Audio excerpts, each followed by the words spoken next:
la necesidad de medidas más restrictivas, que por supuesto generan mucho enojo, Darío, pero el gobierno dice desalentar los viajes al exterior. ¿Por qué? Porque estamos en una situación muy complicada con Brasil, con Paraguay, que están al borde del colapso sanitario, y con Chile, como lo decía Darío, un país modelo que viene vacunando, pero hay un rebrote en los últimos días.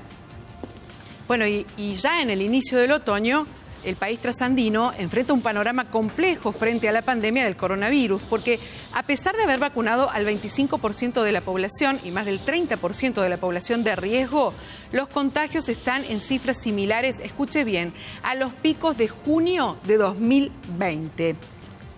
Por lo pronto, el aumento de casos, que lleva 5 días consecutivos sobre los 5.000, es una pésima noticia para Chile a pocas semanas de la llegada del frío. Decíamos, con este porcentaje de vacunación de la población en Chile, las camas de terapia están en un punto crítico. El 90% de la población ya no puede salir de su casa después de las 10 de la noche y los restaurantes deben cerrar sus puertas a las 20. Mario Romero, periodista chileno, nos cuenta el panorama de lo que se vive en su país. En los hospitales públicos en Santiago y en Chile en general, la capacidad está cubierta al 95%.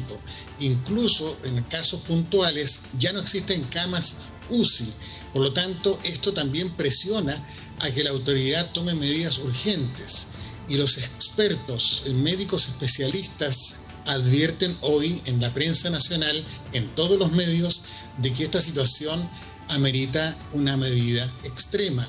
Parar Santiago, cerrar Santiago, paralizar también algunas regiones como Valparaíso y Concepción, que son las con mayor cantidad de número de habitantes, y ver cómo va evolucionando esta política de shock, independientemente que se siga vacunando a la población.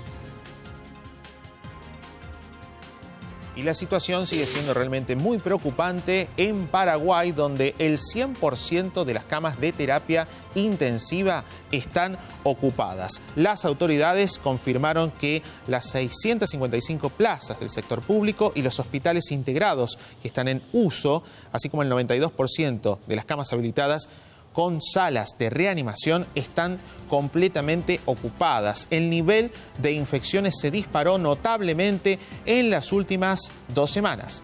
Hablamos con Larisa Bernal, periodista de Paraguay, y esto nos decía.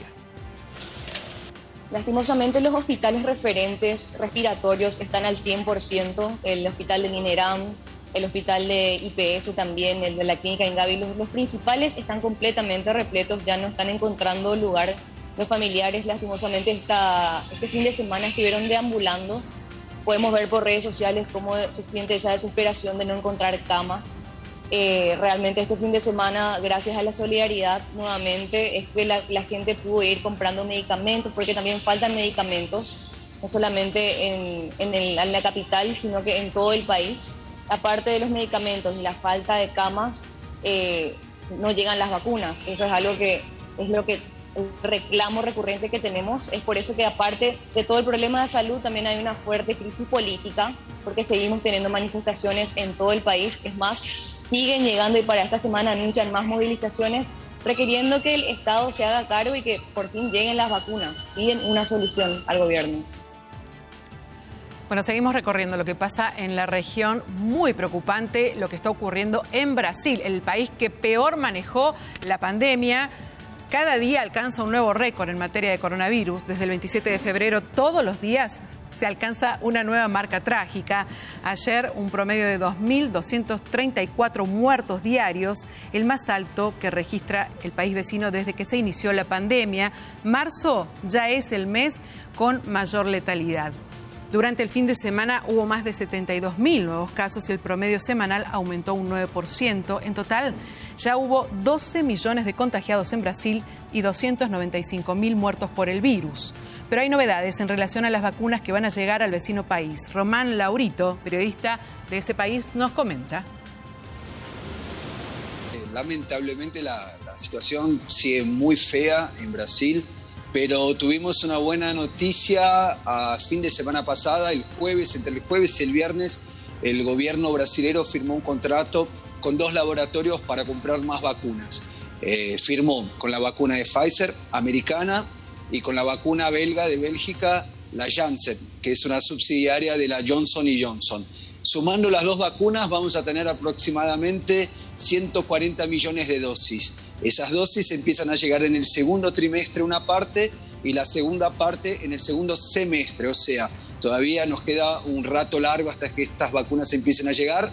Un detalle importante es que la vacuna Janssen es la vacuna que necesita apenas una dosis, entonces esa es una buena noticia, pero tenemos que recordar que las vacunas de Pfizer, que recién ahora fue firmado el contrato, fueron ofrecidas al gobierno brasilero en septiembre del año pasado, pero el presidente Bolsonaro las rechazó. Es lamentable el momento en Brasil. Ya tuvimos picos de más de 3.000 muertos en 24 horas y estamos en el peor momento desde que empezó la pandemia, con una crisis hospitalar en Brasil entero. Todo Brasil, todo el sistema hospitalar brasilero está colapsado en este momento. Nos vamos ahora a los Estados Unidos, concretamente a Miami, porque allí están aplicando el toque de queda nocturno a partir de las 8 de la noche. Además, van a seguir las medidas de emergencia por un lapso de 3 semanas. Miren las imágenes, impresionante. La corrida de gente tras la llegada de las fuerzas de seguridad, de la policía, para disuadir a estas personas que están en la playa en un horario donde no deben hacerlo. Las rutas de acceso a la ciudad van a quedar bloqueadas durante la noche hasta el 12 de abril. También deben cerrar los restaurantes y los bares. La intención es poder controlar a la gente que visitó Miami para celebrar las vacaciones de primavera. El alcalde de la ciudad cree que este año llegó más gente porque es uno de los pocos lugares de los Estados Unidos que están abiertos en medio de la pandemia.